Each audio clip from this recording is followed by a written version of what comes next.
Salut les amis, ça fait plaisir de vous retrouver pour une nouvelle vidéo de VTT. Et comme tu le vois, mon fidèle chaman est derrière moi. Aujourd'hui, on va faire du VTT à Grancey, le château en Côte d'Or. Et j'ai choisi le parcours numéro 5, le rouge, là, le plus long des deux, qui fait environ 40 km. Avec la particularité que quand je l'ai mis dans la carte de Komoot, il y avait pas mal de segments hors réseau, c'est-à-dire des trucs où Komoot ne connaît aucun chemin. Alors comme c'est un parcours GPX, a priori ça devrait passer, mais peut-être pas. On va aller voir ça. Je te montrerai comment je mets la carte OpenStreetMap à jour en revenant.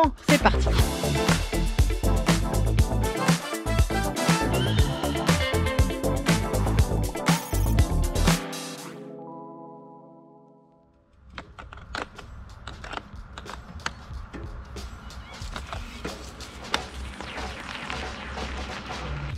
Le parcours que j'ai choisi est un parcours dit local, c'est-à-dire qu'il n'est pas enregistré et validé par la FFC VTT et par extension on ne le retrouve pas sur leur site, qui d'ailleurs fonctionne pas toujours très bien, mais ça c'est une autre histoire. Cependant c'est un parcours qui est indiqué à l'entrée du village comme un parcours permanent qui est balisé avec les sigles classiques de balisage VTT, donc je considère qu'il serait bien qu'il soit affiché sur les cartes type Komoot ou autres applications pour donner de l'inspiration aux gens qui, comme moi, arrivent là et n'ont pas forcément d'idée de parcours à faire.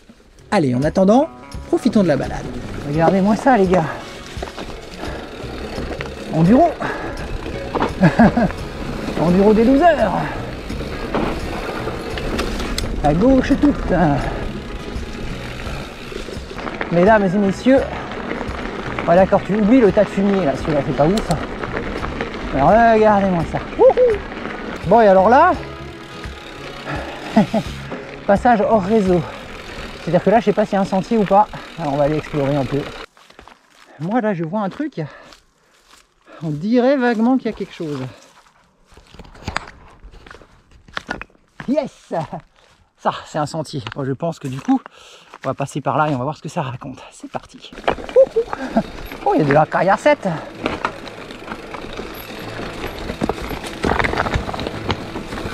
Joli, joli. Ah ah, une petite épingle. Mais c'est superbe. Mais c'est un vrai sentier, c'est un magnifique. Oh, oh, oh, oh.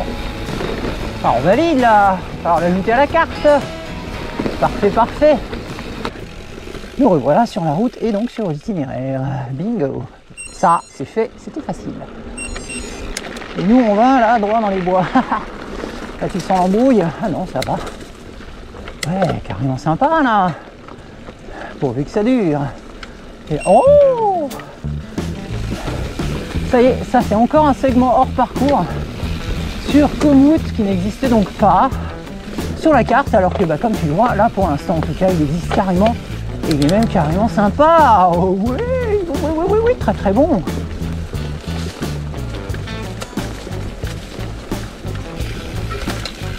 Oh, ça se referme? Non, ça va. Ouh. Ah, là il y a un peu de caillasse. Et voilà comment se termine ce super petit sentier. Pouf, arrive sur la route, l'air de rien. C'était très sympa. Alors lui, il aurait un chemin qui part là sur la droite, que moi je ne vois absolument pas. Et il nous fait continuer en dehors du réseau sur le chemin qui existe. Là, les cartes, je te jure. Il y a du taf, il y a du taf. Pour un chemin qui n'existe pas, je trouve qu'il est très chouette.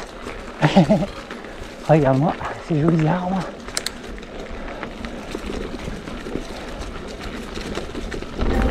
On a fait la course les oiseaux. Putain, ils vont vite hein. Allez, j'ai encore un petit peu de braquet moi. Ah, ils ont dû furquer. Ils savaient que j'allais les rattraper. C'est moi que j'ai gagné, ouais.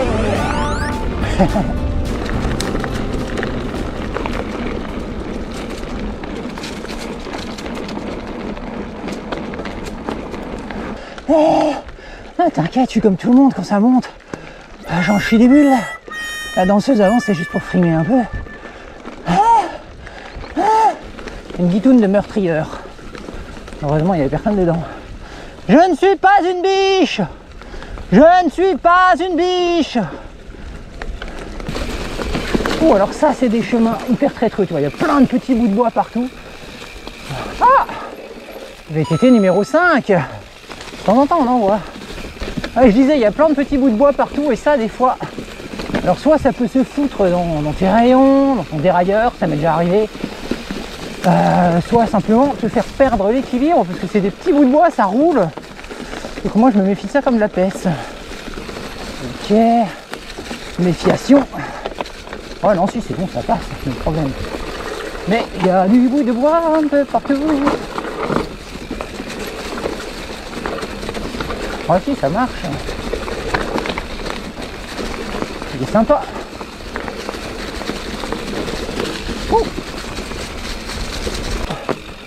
Et nous sommes sur la route, magnifique, parfait. Et là je vois un reste de panneau qui me dit tourner à droite tout de suite, alors que là, d'après le tracé, ça tournait un peu plus loin. Et en fait, j'avais vu sur la carte, et là ça semble se confirmer, il y a manifestement quelque chose qui ressemble à un sentier. Alors circulation interdite à tout véhicule, ok, je ne suis pas un véhicule, je suis un vélo. On va prendre ça, c'est parti. Parfait. Magnifique. Voilà, alors ça, c'est exactement le genre de sentier pourquoi j'ai envie d'avoir un VTT. Ouais, bon, ça, moins, là. Aïe, aïe, aïe, aïe, aïe. Ça fait déjà un joli bunny quand même, hein, si tu veux le faire. Mais bon, moi, je sais pas le faire.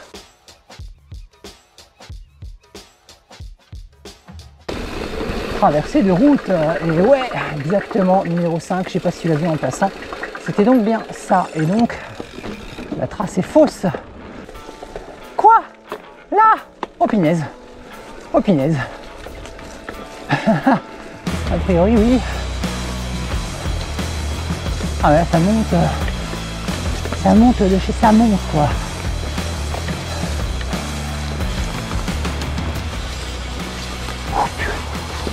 Vas-y, vas-y, vas-y, fais péter. Ouais, 300 watts, niveau. 320. Oh là là. Là, c'est pas une question de puissance. Si, un peu. 350. Une question d'adhérence. Là, je me renverse. Putain, chien. Je suis faible. Mais n'empêche que là, je vois le fléchage, donc c'est la trace qui est mauvaise. Et non pas le terrain. C'est moi qui me suis gouré.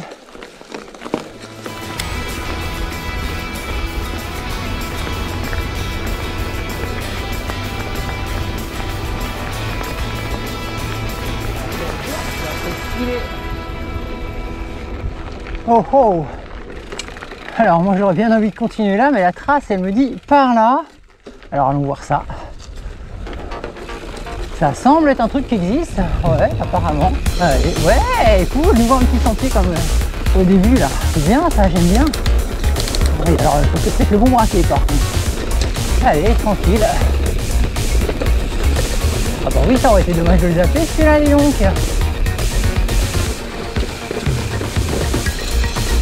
Smile on my face.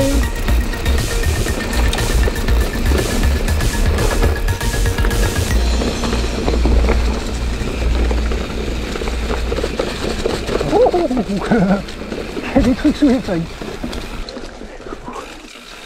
Alors, petit sentier qui slalom. Balisé grande randonnée. Bon, ok.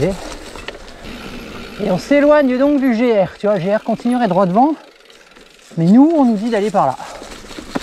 Donc on y va par là. Parce qu'on a des moutons. Bah parfait, parfait. Ah. Et là, ça nous a amené sur un joli petit bout de petit sentier bien sympa, un peu pierreux. Ah.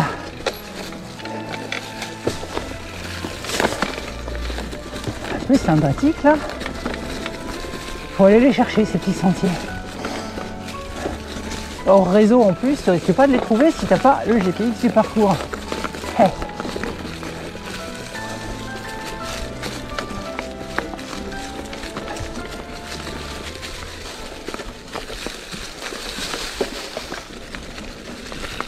Alors attends, ça part sur la gauche. Et dire qu'il n'y a aucun chemin. Là, non mais sérieux quoi. Putain, c'est un truc de fou. L'incomplétude de la carte est impressionnante, quoi. Là, ce chemin-là, il n'est pas sorti comme ça de la cuisse de Jupiter, quoi. Il a été construit, ça fait un moment qu'il est là, il est clairement bien posé, c'est un vrai chemin, quoi. Et il y a, alors je sais pas si tu le vois, parce qu'il n'y a rien à voir en fait. Il n'y a que dalle. Voilà, moi j'ai juste la trace et aucun chemin de matérialisé. C'est un truc de fou, quoi. Allez, on continue tout droit.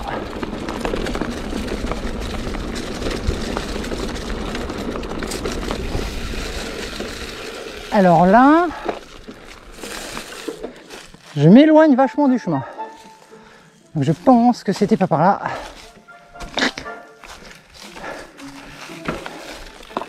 Mais que c'était peut-être sur l'espèce de machin. Ah non, mais là je vais pas. Ouais, non. Même pas, c'était peut-être avant. Attends.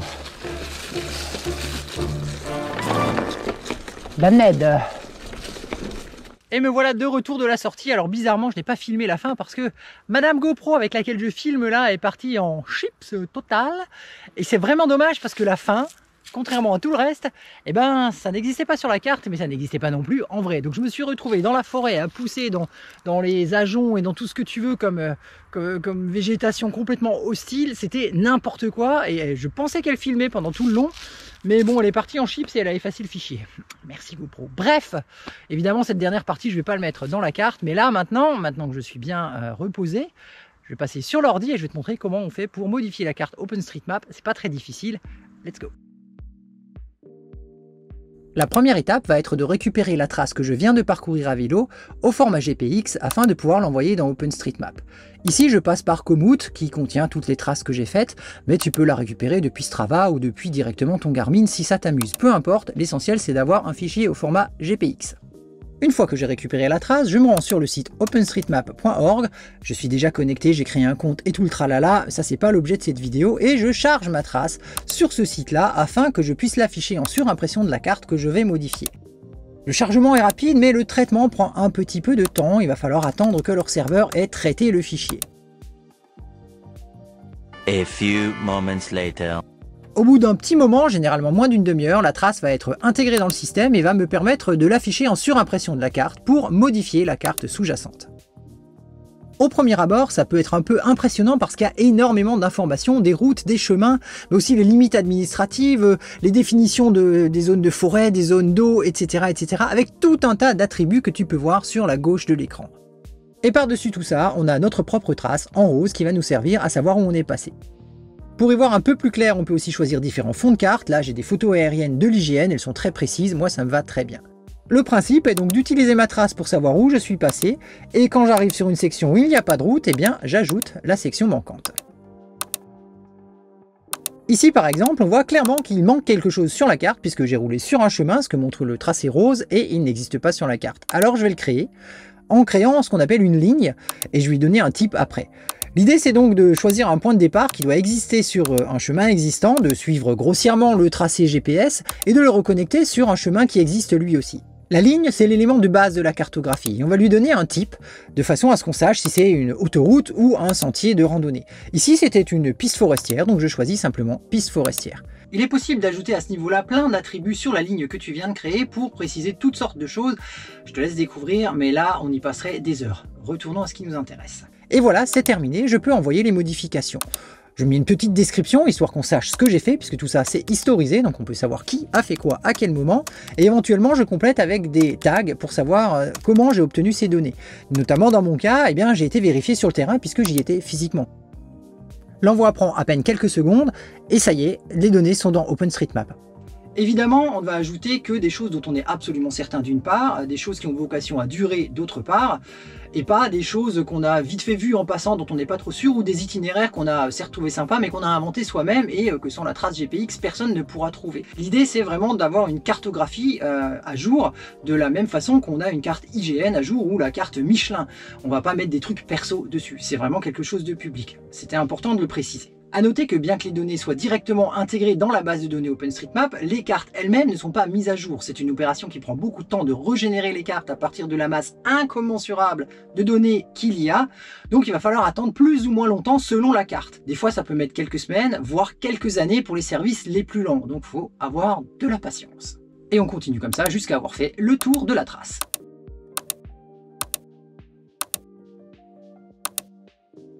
Une fois qu'on a fait ça, on a deux solutions. Soit on s'arrête là, c'est déjà pas mal, on a mis la carte à jour avec des nouveaux chemins, ce qui évitera les segments hors réseau et permettra à d'autres de découvrir les endroits simplement parce que des chemins existent, donc ça donne plus envie d'y aller que s'il n'y a rien du tout. Mais on peut aussi aller un petit cran plus loin et créer carrément un itinéraire qui va s'afficher en couleur sur la carte et je vais te montrer comment. Pour renseigner notre itinéraire dans OpenStreetMap, on va utiliser ce qu'on appelle une relation. En gros, c'est une sorte de liste de tous les chemins qui composent notre itinéraire du début à l'arrivée. Chez nous, c'est une boucle, donc c'est du début au début, mais peu importe. La première étape va donc être de choisir une ligne qui fait partie de notre itinéraire et de l'ajouter à une nouvelle relation que l'on va créer. Il y a des dizaines de types de relations. Ici, ce qui nous intéressera, ce sera soit itinéraire cyclable pour les sorties à vélo classiques, soit itinéraire pour VTT, comme je n'ai pas pris ici, mais je vais le corriger un peu plus tard. On remplit ensuite les informations de base du circuit, à savoir son nom, son numéro, d'où il part, où il va, etc., etc. Il y en a toute une foule, tu pourras aller voir si tu veux. Une fois qu'on en a terminé avec les informations de la relation elle-même, c'est-à-dire de notre itinéraire, eh bien on va y ajouter les différents chemins qui la composent, un à un, en les choisissant sur la carte. On va donc aller chercher de proche en proche les chemins qui ne font pas encore partie de notre itinéraire et les ajouter exactement comme lorsqu'on a créé la relation, sauf que cette fois-ci, quand on va taper son nom, eh bien il va la retrouver tout seul parce qu'elle existe déjà. À condition, cela dit, qu'il y ait déjà un morceau de la relation qui soit affiché sur l'écran, sinon ça marche pas terrible. Oui, entre-temps, j'ai corrigé le type pour le mettre en VTT et pas en sortie cyclo, mais c'est pas le propos. Tout ça peut sembler un peu laborieux, mais une fois qu'on a le coup de main, en fait, c'est relativement rapide. Le seul petit problème, c'est quand les lignes ne sont pas coupées au bon endroit et quand en ajoutant toute la ligne, on ajouterait des morceaux qui n'ont rien à faire dans l'itinéraire. La solution à ça est bête et méchante, il faut couper la ligne de la carte en deux pour avoir un bout qui est entièrement dans l'itinéraire et un bout qui est entièrement pas dans l'itinéraire. Mais là, on dépasse le cadre de cette vidéo qui ne se veut pas être un tuto pour t'apprendre à utiliser l'éditeur OpenStreetMap et juste à te montrer un petit peu que, en fait, c'est pas si compliqué et que chacun peut, à son niveau, ajouter des informations pour améliorer le fond de carte et en faire bénéficier tout le monde. Attention aussi à ne pas ajouter des choses plus ou moins virtuelles comme des limites administratives ou des équipements comme des lignes de tension dans ta relation. Rien ne l'empêche. Mais c'est pas très pertinent puisque là on est en train de créer une relation de type itinéraire, il faut pouvoir l'emprunter soit à pied, soit à vélo, soit ce que tu veux. Une limite administrative, il n'y a pas forcément de chemin et une ligne de tension, c'est assez déconseillé de marcher dessus. Il faut faire attention parce que parfois les lignes se confondent un petit peu et des fois on galère un peu, je dois dire, pour réussir à sélectionner la bonne. Mais on y arrive toujours. Une fois qu'on a ajouté tous les chemins à notre relation et donc que l'itinéraire est complet, on peut s'en assurer rapidement d'un coup d'œil en le recherchant et en l'affichant sur la carte. Comme ça permet de voir s'il y a des trous et éventuellement de rajouter ce qui manquerait. Dans ce cas particulier, sur la fin, les chemins n'existaient carrément plus et je me suis retrouvé dans le bush à faire n'importe quoi. Je ne vais donc pas rajouter cette dernière portion, je vais la laisser en suspens. Ça fait un trou dans l'itinéraire, mais mieux vaut ça que d'envoyer les gens dans le décor. La procédure d'envoi à proprement parler est rigoureusement identique à celle qu'on a utilisée pour envoyer les chemins tout à l'heure. On rajoute les tags, la description, etc., etc. On envoie et c'est fait. Et là, ta relation, donc ton itinéraire est arrivé dans la base de données OpenStreetMap, mais comme tout à l'heure, ça va mettre un certain temps jusqu'à ce que ce soit affiché sur les différents fonds de carte, comme dit, de quelques semaines à plusieurs mois, voire plusieurs années. Patience, ça finira par arriver. Et d'ailleurs, concernant la portion manquante, en fait, j'y suis retourné le lendemain et j'ai pu compléter avec des chemins que je n'avais pas vus la veille pour avoir une relation complète et rajouter les chemins manquants. Comme ça, l'itinéraire est tip-top. Pas encore sur Komoot, mais ça viendra. Par curiosité, je suis retourné à peu près un mois après avoir mis la carte à jour sur Komoot et surprise, la carte était déjà à jour avec l'itinéraire bien affiché en mauve avec les informations, notamment le nom de l'itinéraire le long de ce parcours. Comme quoi, ça met pas si longtemps, j'étais un petit peu pessimiste.